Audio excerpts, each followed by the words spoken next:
Hello, everyone, and welcome back to Monsters of the Past. As always, I'm your host, Mr. G. So, bears.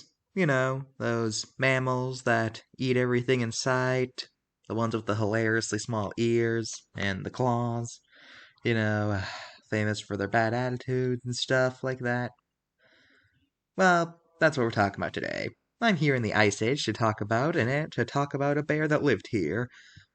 Please give a warm. Get it warm, because we're in the Ice Age. Okay, that wasn't a good pun. We're talking about the cave bear. Cave bear refers to the fact that it lived in caves, and it was a member of the bear family.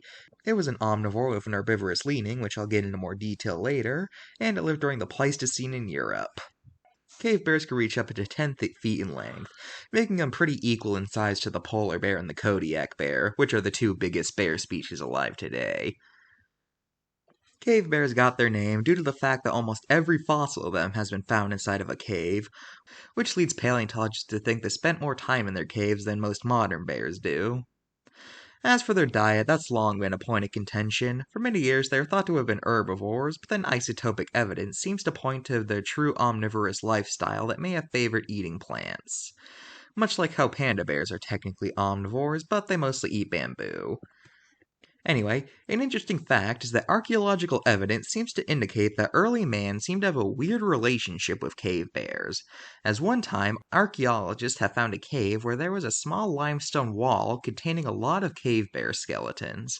Plus, there was also the time they found a cave bear skull with another bear's femur jammed into it. Some archaeologists think that these large amount of fossils and weird chimeras are signs that early man might have either worshipped cave bears or their bones were involved in some sort of religious ritual. But make sure to take that with a grain of salt, because archaeologists are notorious for claiming that anything they can't immediately explain is something that had a religious function. And then again, biologists are pretty guilty of that too, since they immediately assume that any feature of an animal they can't immediately figure has mating purposes. So yeah, all scientists are guilty of immediately jumping to conclusions with something. I'm going off topic. Now let's look at the card. This card's pretty fine, not much to say here. The only real error to it is that it makes it seem like it eclipsed modern day bears in size, even though, as I said earlier, it was actually pretty equal in size to the polar and Kodiak bear. So claiming that it dwarfed them like this card basically does is inaccurate. Other than that, this card's pretty error-free, so I give it a 9 out of 10.